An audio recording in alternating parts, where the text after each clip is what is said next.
পড়েছে। পুরোটা খুলে আবার ঠিক করতে হবে। আমি প্রযুক্তির ব্যাপারে বিশেষ কিছু জানি না, তাই বললাম, যা করার তাড়াতাড়ি করো, আমার অনেক কাজ আছে। শুধু এটুকুই বললাম, যা করতে হবে করে নাও। সে কিছু সময়ের জন্য বাইরে চলে গেল, হয়তো কোনো সরঞ্জাম বা অন্য কিছু আনতে। কিছুক্ষণ পরে সে ফিরে এলো এবং বলল, চলুন ভাবি। তার মুখে সামান্য হাসি ছিল, কিন্তু তার চোখে একটা অদ্ভুত ঝিলিক দেখলাম, যা আমার ঠিক বোঝা গেল না। এই কথা শুনে আমি একটু বিভ্রান্ত হয়ে গেলাম, কারণ সে আমাকে তার ঘরে নিয়ে যেতে চাইল। আমি যখন তার ঘরে গেলাম, তখন দেবর, আমার নাম পূজা, আমার বয়স 2-8 বছর। আমি দেখতে অনেক সুন্দর ছিলাম, গায়ের রং ছিল ফর্সা। আমার স্বামী বিদেশে যাওয়ার পর আমার দেবর সবসময় আমার সাথেই থাকত। দিন দিন তার ব্যবহার অনেকটা পরিবর্তন হতে থাকে। একদিন সে আমাকে এমন কিছু বলল, যা শুনে আমি তো অবাক হয়ে গেলাম। বন্ধুরা, আজকের গল্পটা অনেক বেশি স্পেশাল, আর আশা করছি তোমাদের ভালো লাগবে। গল্পগুলো ভালো লাগলে ভিডিওটি লাইক, শেয়ার এবং চ্যানেলটি সাবস্ক্রাইব করো প্লিজ। বিয়ের পর থেকেই সংসারে টানাপোড়েন ও প্রতিদিনের খরচের বোঝা ধীরে ধীরে আমার উপর পড়তে শুরু করল। বাড়ির অবস্থাও এমন ছিল না যে কোনো সাহায্য ছাড়া চলতে পারবো। বাধ্য হয়ে একদিন নিজেকে বললাম, কিছু একটা করতে হবে। যদিও আমি পড়াশোনায় তেমন কিছু জানি না, কোথাও চাকরি পাওয়া সম্ভব ছিল না, তাই ভাবলাম মহল্লার মহিলাদের কাপড় সেলাই করা শুরু করব। পুরনো সেলাই মেশিনটা, যা বিয়েতে পাওয়া দান উপহার হিসেবে এক কোণায় পড়েছিল, তা পরিষ্কার করতে লাগলাম। এরপর পাড়ায় জানিয়ে দিলাম, যাদের কাপড় সেলাই করতে হবে তারা আমার সাথে যোগাযোগ করতে পারে। ধীরে ধীরে খবর ছড়াতে লাগলো, আর কিছুদিনের মধ্যেই বেশ কয়েকটি অর্ডার আসা শুরু হলো। পাড়ার মহিলারা তাদের সালোয়ার, ওড়না, ব্লাউজ সেলাই করাতে আমার কাছে আসতে লাগলো। কাজটা ভালোভাবে করতে শিখে গেলাম, আর এই সেলাই দিয়েই প্রথমেই সংসারের খরচ চালাতে শুরু করলাম। সেলাই করতে করতে প্রায় আমার বাড়িতে মহিলারা ভিজিট করত, কারো মাপ নেওয়া, কারো ফিটিং ঠিক করা, কেউ আবার পুরনো কাপড় নতুন ফ্যাশনের সেলাই করাতে চাইত, আর কেউ কেউ শুধুই মন খুলে গল্প করতে আসত। ধীরে ধীরে এই সেলাইয়ের কাজের সঙ্গে তাদের সঙ্গেও এক ধরনের সম্পর্ক গড়ে উঠল। তারা আমাকে তাদের মনের কথা বলতো, সমস্যার কথা শেয়ার করত। এতে আমিও এক ধরনের সান্ত্বনা পেতাম, একটা উদ্দেশ্য খুঁজে পেলাম। দিনভর ব্যস্ত থাকার, নিজের কষ্ট ভুলে থাকার এই কাজ আমাকে বাঁচিয়ে রেখেছিল। সেলাইয়ের কাজ বাড়তে লাগলো।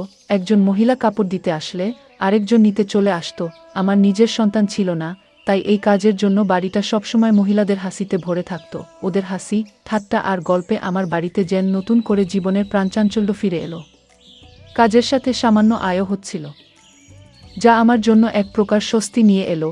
কিছু মাসের মধ্যেই আমার সেলাইয়ের দক্ষতার কথা আশেপাশের এলাকাতেও ছড়িয়ে পড়ল। এবার দূরের মহল্লা থেকেও মহিলারা তাদের কাপড় সেলাই করাতে আসতে লাগলো। কাজের চাপ এতটাই বেড়ে গেল যে একা সামলানো মুশকিল হয়ে পড়ল। প্রতিদিন ঘন্টার পর ঘন্টা মেশিনের সামনে বসে কাজ করতে করতে কাঁধ ব্যথা করতে শুরু করল। এমনকি আঙুলগুলোতেও ব্যথায় ফুলে যেত। শেষে পাড়ার কয়েকজন মেয়েকে সাহায্যের জন্য ডেকে নিলাম, যারা সেলাই শিখতে আগ্রহী বা কিছু আয় করতে চায়। আমি বললাম, তারা যেন নিজেদের সেলাই মেশিন নিয়ে এসে আমার সাথে কাজ করে।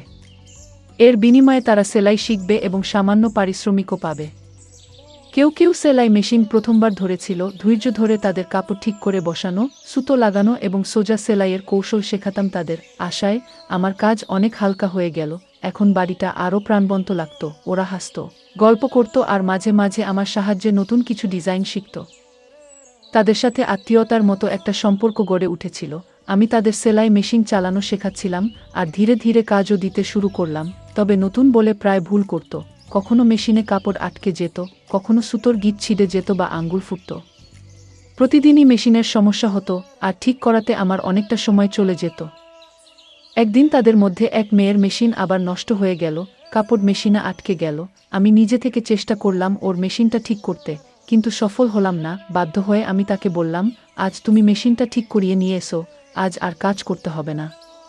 মেয়েটি চলে যেতে প্রস্তুত হচ্ছিল, তখনই আমার দেবর বাড়িতে দুপুরের খাবারের জন্য এলো। আমি রান্নাঘরে গিয়ে তার জন্য খাবার গরম করতে লাগলাম। জানালা দিয়ে তাকিয়ে দেখি আমার দেবর সেই মেয়েটির সঙ্গে কিছু কথা বলছে। আমার দেবর মেয়েটিকে জিজ্ঞাসা করল, তুমি এত তাড়াতাড়ি ছুটি নিয়ে বাড়ি যাচ্ছ কেন?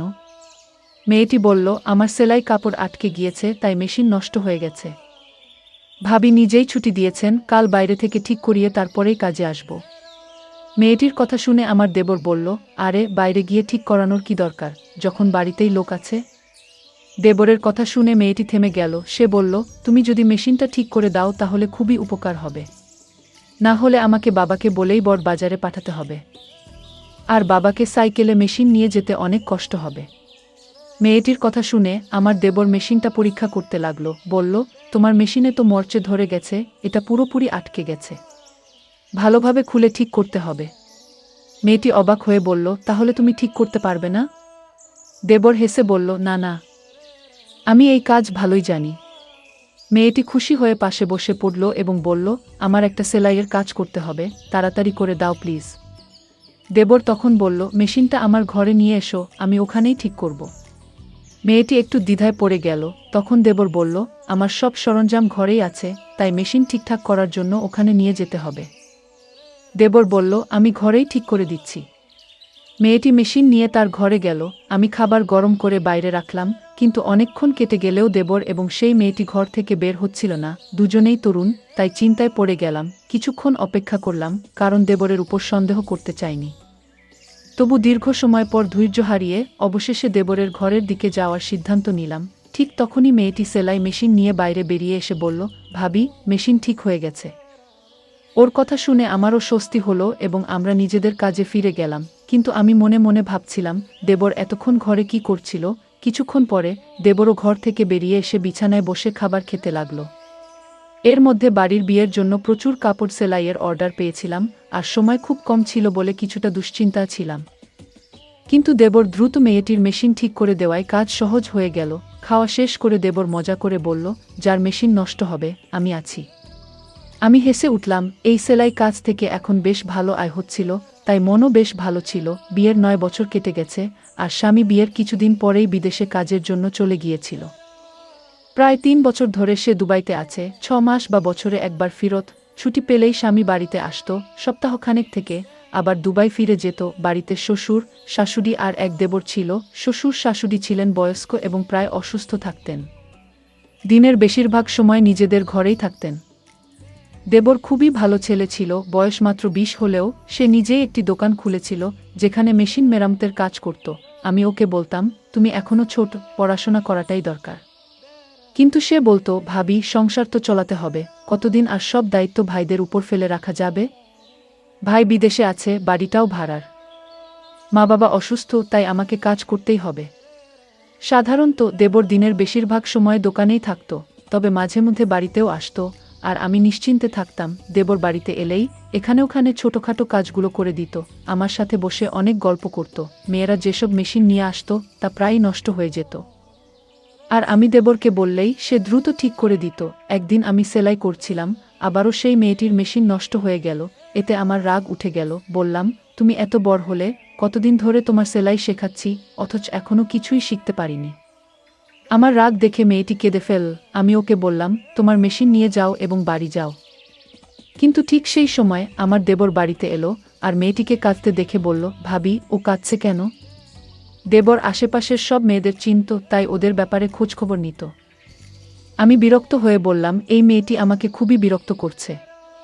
মনে হচ্ছে ওকে কাজ থেকে বাদ দিয়ে দিই। ইচ্ছে করেই মেশিন নষ্ট করে ফেলে। আমার কথা শুনে দেবর হেসে ফেল। আমি রাগের মধ্যে ছিলাম, তাই ওকে একটু বকাও দিলাম। দেবর বলল, ভাবি, এর কোনো দোষ নেই। আজকালকার মেশিনগুলোই এমন, সহজে খারাপ হয়ে যায়। পুরনো দিনের মেশিন কিনলে তার অনেক বছর পর্যন্ত কোনো সমস্যা হতো না, এখন তো সবকিছুই লোকাল মানের। দেবরের কথা শুনে আমি ওর দিকে তাকালাম। সে তখন পকেট থেকে মোবাইল বের করে বলল, ভাবি, দাদার কল এসেছে, আপনি কথা বলবেন, আপনার রাগও মিটে যাবে। স্বামীর কথা শুনে আমি হেসে ফেললাম। দেবর খুবই দুষ্ট ছিল, মাঝে মাঝেই আমাকে মজা করত। আসলে কয়েকদিন ধরে আমার স্বামীর সাথে কথাই হয়নি, হয়তো কাজের জন্য ব্যস্ত ছিল। প্রায় প্রতিদিনই দেবরকে বলতাম, দাদার সাথে একটা কল লাগিয়ে দাও। কিন্তু সে প্রতিবারই বলতো, ভাবি, আজ মোবাইলে টাকা নেই, কাল কথা বলিয়ে দেব। তবে বেশ কিছুদিন পার হয়ে গেলেও সে কলটা করে দেয়নি। হয়তো সত্যিই ওর মোবাইলে টাকা ছিল না। কিন্তু আজ দেবর আমাকে মোবাইলটা ধরিয়ে দিতেই সবকিছু ভুলে গেলাম। মোবাইল হাতে নিয়ে নিজের ঘরে গিয়ে স্বামীর সঙ্গে কথা বলতে শুরু করলাম। বহুদিন ধরেই কথা হচ্ছিল না, তাই অনেক প্রয়োজনীয় কথা বলার ছিল। প্রায় 1-5 মিনিট পর কথা শেষ করে যখন কল কাটতে যাচ্ছিলাম, তখন স্বামী বললেন, মা বাবার সাথেও একটু কথা বলিয়ে দাও। আমি মোবাইলটি নিয়ে শ্বশুর শাশুড়ির ঘরে গিয়ে আমার স্বামীর সঙ্গে কথা বলালাম। তারা বেশ খুশি হলেন। সেখান থেকে বেরিয়ে এসে দেখলাম দেবর বাইরে নেই। এক মেয়ে বলল, ও এখনও তানিয়ার মেশিন ঠিক করছে। আর ওর ঘরের দিকে ইশারা করল। আমি কিছুটা অবাক হলাম, কারণ এতক্ষণ ধরে ওরা ঘরের ভেতরেই ছিল। ঠিক তখন মনে পড়ল আমি এখনও দেবরের জন্য খাবার গরম করিনি। নিজের মাথায় হাত ঠেকালাম। স্বামীর সঙ্গে কথা বলার ফাঁকে দেবরের খাবার দেওয়ার কথাই ভুলে গিয়েছিলাম। দেবর যখন বাইরে এলো তখন আমি বললাম, তুমি বসো, আমি তোমার জন্য খাবার গরম করে আনি। কিন্তু দেবর বলল, না ভাবি, আমার পেট ভরে গেছে, আজ খাবো না। হেসে সে বাইরে চলে গেল। আর আমি একটু অবাক হয়ে মেশিনের পাশে বসে ভাবতে লাগলাম, আসলে ও কোথায় গিয়ে পেট ভরালো। সেদিন আমি কাজের মাঝে হঠাৎ একপাশে দেখলাম আমার তানিয়া কিছু মেয়ের সাথে ধীরে ধীরে কথা বলছে। তার মুখে এক ধরনের আনন্দ ঝলকাচ্ছিল, যেন সে আনন্দে মেতে আছে। তার মুখে এক অদ্ভুত লালচে আভা ফুটে উঠেছিল, যা দেখে আমার মধ্যে হালকা অভিমান তৈরি হলো। আমি এগিয়ে গিয়ে প্রশ্ন করলাম, তানিয়া, তোমার মেশিন ঠিক হয়ে গেছে? সে তাড়াতাড়ি মাথা নাড়ল। আমি তাকে বললাম, তাহলে এবার কাজটা ঠিকঠাক করো। আমার কথা শুনে সবাই নিজেদের কাজে মন দিল। কাজ করতে করতে আমি আমার স্বামীর কথা ভাবতে লাগলাম। বহুদিন ধরে আমি চাইছিলাম সে যেন কিছুদিন বাড়িতে থাকে। আমার মন খুব চেয়েছিল তাকে বাড়িতে দেখতে। কিন্তু সে বলতো, যদি বাড়িতে আসি তাহলে বেশ কিছু খরচ হবে, তাই কিছুদিন না আসাই ভালো।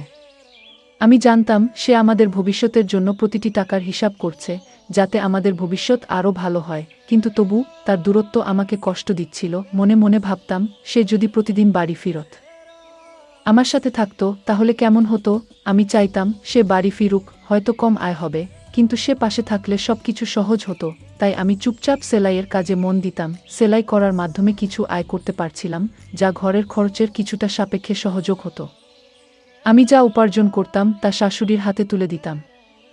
এতে সব মুখে হাসি ফুটে উঠত, আর আমার সময়টাও ভালো কেটে যেত। সেলাইয়ের কাজে নিয়োজিত মেয়েদের মেশিনগুলো প্রায়শই নষ্ট হয়ে যাচ্ছিল।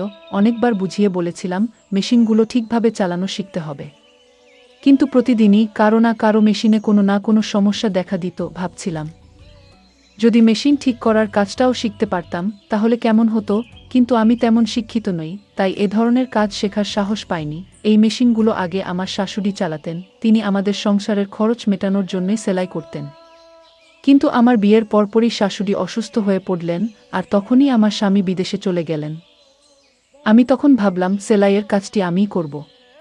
এতে সংসারের জন্য কিছু টাকা আসবে, কিন্তু বুঝতে পারিনি যে এর সাথে কিছু বাড়তি সমস্যাও আসবে। সেদিনটাতে আমার খুব ভালো লাগছিল, কারণ সকালে আমার স্বামীর ফোন এসেছিল। স্বামীর খবর পেয়ে মনটা খুশিতে ভরে গিয়েছিল।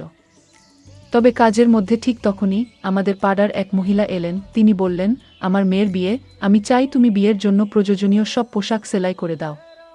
আমার হাতে তখন তেমন কাজ ছিল না, তাই তার কথা শুনে বেশ আনন্দ পেলাম। হাসি মুখে তাকে বললাম, আমার বেশ কয়েকজন মেয়ে আছে কাজ শেখার জন্য, আমরা একসঙ্গে কাজ করে সময় মতো সব পোশাক তৈরি করে দেব।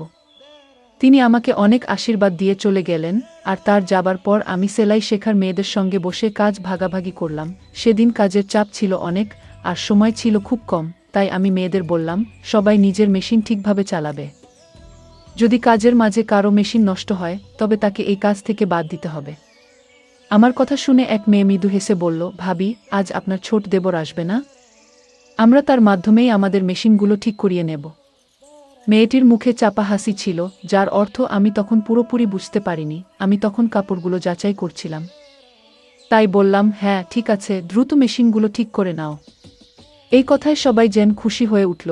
দুপুরে ছোট দেবর এলে মেয়েরা তার চারপাশে ঘিরে ধরল। সে বলল, আমি কি সব মেশিন ঠিক করার দায়িত্ব নিয়েছি? যাও, অন্য কারো কাছে নিয়ে যাও। তবু হাসতে হাসতে সে তাদের সাহায্য করতে লাগল। আমি এই দৃশ্য দেখে মৃদু হেসে ফেললাম, আর মেয়েরা একটু মন খারাপ করল। তারপর মেয়েরা মজার ছলে বলল, আমরা তো তোমার জন্য কিছু করতে চাই, আমরা তো বিনিময়ে কিছু দিতে চাই। হাসতে হাসতে আমার ছোট দেবর বলল, আচ্ছা তাহলে কিছু দিতেই হবে। তখন এক মেয়ে বলে উঠল, যেদিন তোমার বিয়ে হবে আমরা তোমার বউয়ের জন্য সেরা পোশাকটি সেলাই করে দেব। তার কথা শুনে আমার দেবর হেসে বলল, তোমরা সবাই বেশ চালাক, প্রতিদিন কারো না কারো মেশিন ঠিক করি, আর শেষমেশ বিয়ের দিনে শুধু একটা পোশাক সেলাইয়ের প্রতিশ্রুতি। দেবরের কথা শুনে আমি হেসে উঠলাম। সে বলল, তোমাদের সেলাই এখন পুরোপুরি নিখুঁত নয়, তাই মাফ করো, আমার ভাবি আমার হবু স্ত্রীর জন্য পোশাক বানাবে। কথাটি বলে সে আমার দিকে তাকালো। আমি হেসে মেয়েদের বললাম, আমার ছোট দেবর এখনো খুব ছোট। তখন এক মেয়ে অবাক হয়ে বলল, ভাবি, কিন্তু ও তো দেখতে বেশ লম্বা। আমার দেবর মজার ছলে আমার দিকে তাকিয়েছিল, যেন আমার জবাব শোনার জন্যই অপেক্ষা করছিল। আমি জানতাম সে আসলে বয়সে বেশ তরুণ, পরিবারের দায়িত্ব নেয়ার জন্য সে প্রস্তুত নয়, আর্থিক পরিস্থিতিও তেমন ভালো নয়। আমার স্বামীও বিয়ের পর আমাদের ভবিষ্যৎ গড়ার জন্য দূরে চলে গিয়েছিল, আমিও চেয়েছিলাম না যে ভবিষ্যতে আমার দেবরের স্ত্রীও একই দূরত্বের কষ্টে থাকুক। তাই আমি বললাম, লম্বা হয়েছে বলে বিয়ে করতে হবে এমন কোনো কথা নেই, বিয়ের জন্য আরও অনেক প্রস্তুতির প্রয়োজন, ওর বিয়ে হতে এখনও কয়েক বছর বাকি। আমার কথা শুনে দেবর হেসে উঠল। এরপর আমি মেয়েদের দিকে ফিরে বললাম, চলো এবার সবাই কাজে মন দাও, আমি দেবরের জন্য খাবার গরম করে নিয়ে আসি। একথা বলে আমি রান্নাঘরে গিয়ে তার জন্য খাবার গরম করতে লাগলাম। মেয়েরা নিজেদের কাজ নিয়ে আবার ব্যস্ত হয়ে গেল। আমি আমার দেবরের ঘরে যাচ্ছিলাম, কারণ জানি না কিভাবে, কিন্তু ও মেশিনগুলোতে এক ধরনের জাদু করত, আর সব কিছু ঠিকঠাক হয়ে যেত। সেদিনও সে মেয়েদের সেলাইয়ের মেশিনগুলো সারিয়ে দিয়ে নিজের কাজে চলে গেল। পরের দিন প্রচুর কাজ ছিল, তাই কাউকে কাজ থেকে সরতে দিলাম না। দেবরও সেদিন বাড়িতে আসেনি, আর কাজের চাপ এত বেশি ছিল যে আমিও ব্যস্ত ছিলাম। মনে মনে ভেবেছিলাম, কাজের ফাঁকে নিজের বাবা-মার বাড়িতে কিছুদিন যাব, কতদিন যাব ভাবছি। কিন্তু হঠাৎ একটা বিপদ এলো। আমার মেশিনটি খারাপ হয়ে গেল, আর কাপড়ের বিশাল স্তূপ পড়ে রইল। আমি চাইছিলাম না যে এত দামি কাপড় মেয়েদের দিয়ে সেলাই করাই, কারণ তাদের কাজের মধ্যে এখনও সূক্ষ্মতা আসেনি। সকালে মেশিনটি একদম কাজ করছিল না। মেয়েরা আমার চিন্তিত মুখ দেখে বলল, ভাবি, আপনি চিন্তা করবেন না, আপনার দেবর আছে, সে তো আপনার মেশিন ঠিক করেই দেবে। এই কথা শুনে মেয়েরা নিজেদের মধ্যে ফিসফিস করে কথা বলতে লাগলো, যা আমি ঠিক বুঝে উঠতে পারলাম না। কয়েকদিন ধরে লক্ষ্য করছিলাম, দেবর সারাদিন বাইরে থাকত, কিন্তু দুপুরে খাবার খেতে এলেই মেয়েরা যেন কোনো বাহানায় তার আশেপাশে ঘুরঘুর করত, সবার কাজ ছেড়ে যেন তার উপস্থিতিতে একটু আনন্দ খুঁজে পেত। এমন সময় আমি নিজেই উঠে দাঁড়ালাম কাজ দ্রুত শেষ করার জন্য। সেদিন কাজের চাপ এত বেশি ছিল যে মেয়েদের আচরণে খুব একটা খেয়াল করতে পারিনি, কিন্তু যখন থেকে আমার দেবর মেয়েদের মেশিনগুলো ঠিক করে দিতে শুরু করলো, তখন থেকে তারা প্রায় প্রতিদিন কাজ শেষে কিছু না কিছু খাবার নিয়ে আসতে লাগলো। শুরুতে ভাবতাম ওরা হয়তো আমার জন্যই এসব নিয়ে আসে, কিন্তু পরে বুঝতে পারলাম এসব খাবার আসলে আমার দেবরের জন্যই আনা হচ্ছিল। বিশ্বাসটা বুঝতে পেরে আমি ওদের একটু বকাও দিলাম, বললাম, আমার মেশিন খারাপ হয়েছে, অথচ তোমরা সবাই বসে আছো কেন? আমার কথা শুনে তারা চুপচাপ নিজেদের কাজে ফিরে গেল, আর আমি অপেক্ষা করতে লাগলাম দেবর কখন বাড়ি ফিরে আসবে। দুপুরেই তার বাড়ি ফেরার কথা, কিন্তু তখন পর্যন্ত ধৈর্য ধরে অপেক্ষা করতে লাগলাম। আমার কাছে কোনো মোবাইল ছিল না, আর আমি মোবাইল চালাতেও জানতাম না। তাই ফাঁকা সময়টা কাটানোর জন্য রান্নাঘরে গিয়ে কিছু সবজি কেটে বসেছিলাম। তখনই শুনতে পেলাম তানিয়া মৃদুস্বরে আরেক মেয়েকে বলছে, ভাবির বদলে যদি আমার মেশিনটাই আজ নষ্ট হতো। কথাটা শুনে আরেক মেয়ে চুপিসারে হাসি চেপে ফেল, আর আমি তানিয়ার দিকে অবাক হয়ে তাকিয়ে রইলাম। ওর চোখে এক ধরনের আকাঙ্ক্ষা ছিল। হঠাৎ মনে পড়ল তানিয়ার মেশিন প্রথম নষ্ট হয়েছিল, আর সেই কারণেই আমার দেবর তার মেশিন ঠিক করার জন্য নিজের ঘরে নিয়ে গিয়েছিল। এই পুরো ব্যাপারটা আমাকে একটু চিন্তায় ফেলে দিয়েছিল। দুপুরের দিকে আমার দেবর বাড়ি এলো, আমি তার জন্য অপেক্ষা করছিলাম। সে বাড়িতে পা রাখতেই আমি বললাম, আজ আমার সেলাই মেশিনটা নষ্ট হয়ে গেছে, তাড়াতাড়ি এটা ঠিক করে দাও।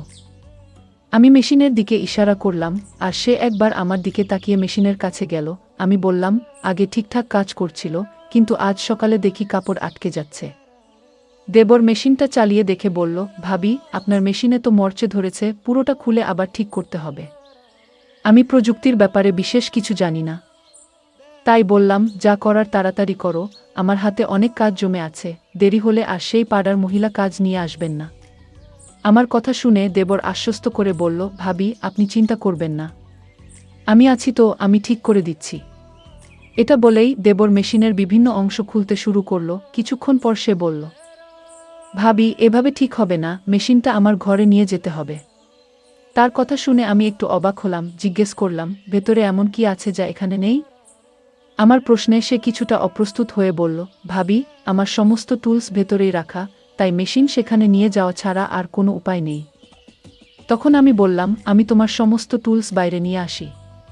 কিন্তু সে বলল, ভাবি, সেগুলো খুব ভারী, আপনি একা তুলতে পারবেন না, মেশিন ঠিক করাতে চাইলে ঘরেই নিয়ে যেতে হবে।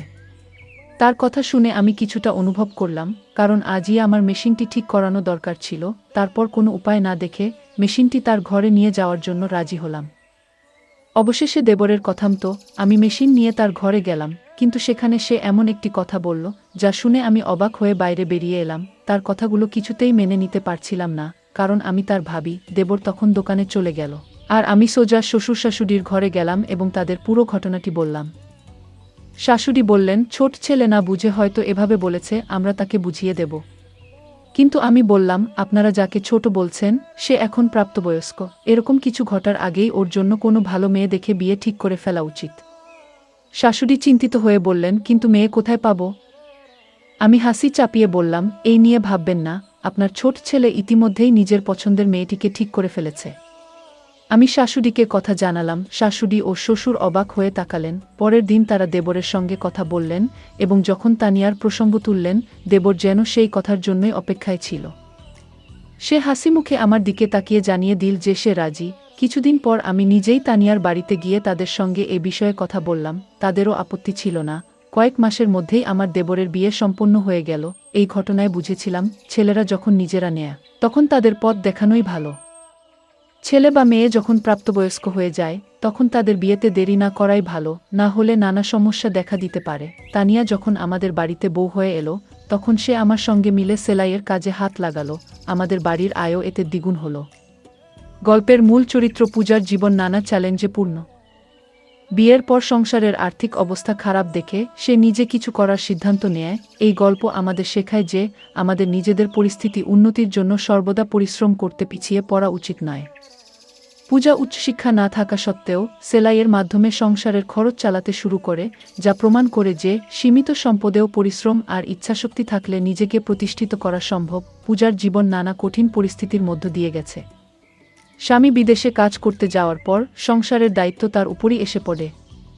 তবু সে হার মানেনি এবং জীবনে একটি ইতিবাচক মনোভাব বজায় রেখেছিল। ধৈর্য এবং পরিস্থিতির সঙ্গে মানিয়ে চলার দক্ষতা খুবই গুরুত্বপূর্ণ, যা পূজা আমাদের শেখায়। সে আমাদের দেখায় যে কঠিন পরিস্থিতিতেও ইতিবাচক থেকে সমাধান খুঁজে বের করা যায়। সেলাইয়ের কাজ বাড়তে থাকলে পূজার মাথায় পাড়ার মেয়েদের সাহায্য নেওয়ার ভাবনা আসে। সে তাদের সেলাই শেখায় এবং আয়ের সুযোগ দেয়। এতে বোঝা যায়, আশেপাশের মানুষদের সহায়তা করলে অনেক সমস্যার সহজে সমাধান করা যায়। পূজা এই উদ্যোগের মাধ্যমে অন্যদের আয়ের পথ তৈরি করে, যা অনুপ্রেরণামূলক। গল্পে পূজার দেবরও পরিবারের দায়িত্বশীল সদস্য। সে পড়াশোনার পরিবর্তে কাজকে প্রাধান্য দেয়া, সংসারের খরচে সাহায্য করতে। এতে বোঝা যায়, সময় ও পরিস্থিতির প্রয়োজনে সঠিক সিদ্ধান্ত নেওয়া জরুরি। মানুষের জীবনের সঠিক অগ্রাধিকার নির্ধারণ গুরুত্বপূর্ণ। পূজা কাজের মেয়েদের প্রতি সংবেদনশীল ও দায়িত্বশীল ছিল। শুধু সেলাই শেখানো নয়, তাদের ছোটখাট সমস্যা বোঝারও চেষ্টা করত। তার এই গুণ শেখায় অন্যের অনুভূতি সম্মান করার সঠিক মানবিক সম্পর্ক। সহযোগ চ্যালেঞ্জ আসলেও পূজা আত্মসম্মান বজায় রেখে কাজ চালিয়ে গেছে এবং অন্যদের সহায়তা নিয়ে নিজেকে দুর্বল মনে করেনি। এটি বোঝায় আত্মসম্মান ও আস্থা সাফল্যের মূল। পূজার স্বামী দূরে থাকলেও তার দেবর পাশে থেকেছে, যা শেখায় পরিবারের সহায়তা জীবনের অনেক সমস্যায় সহজ করে তোলে। পূজার সেলাইয়ের কাজ বাড়লে সে আশপাশের মেয়েদের কাজে যুক্ত করে, যা সহযোগিতার মনোভাবের উদাহরণ। এভাবে সে নিজের উন্নতির পাশাপাশি তাদের জীবিকাও রক্ষা করে। গল্পটি শেখায় যে এগিয়ে যেতে সঠিক সিদ্ধান্ত ও সহানুভূতি গুরুত্বপূর্ণ। পূজার কাজে আশেপাশের মহিলারা যুক্ত হওয়ায় তার ঘর শুধু সেলাইয়ের জায়গা নয়, সমস্যাগুলো শেয়ার করার স্থানও হয়ে ওঠে। এটি সমাজে সংযোগ ও সহযোগিতার বার্তা দেয় এবং ঐক্য বজায় রাখা উচিত। পূজার গল্প শেখায় যে আমাদের লুকিয়ে থাকা প্রতিভা চিনে কাজে লাগালে তা এগিয়ে চলার পথ হতে পারে। সে সেলাইকে আর্থিক বাধ্যবাধকতা থেকে সুযোগে রূপান্তরিত করেছে, যা চ্যালেঞ্জের সুযোগ খোঁজার প্রেরণা দেয়। এই গল্প থেকে শেখা যায়, পরিশ্রম, ধৈর্য, সহযোগিতা, আত্মমর্যাদা এবং ইতিবাচকতার সাথে আমরা কঠিন পরিস্থিতি মোকাবিলা করতে পারি। সম্পর্কের গুরুত্ব ও সমাজের সংযোগ আমাদের সবার জন্য একটি ভালো জীবন গড়ে তুলতে সাহায্য করে। বন্ধুরা, যদি এই গল্পটি ভালো লেগে থাকে তাহলে দয়া করে ভিডিওটি লাইক করুন এবং আমাদের চ্যানেলটি সাবস্ক্রাইব করুন। পাশে থাকা বেল আইকনটি প্রেস করুন, যাতে করে আমরা যখনই নতুন ভিডিও আপলোড করি তার নোটিফিকেশন সবার আগে আপনার কাছে পৌঁছে যায়। ধন্যবাদ। দেখা হবে আমাদের পরবর্তী ভিডিওতে।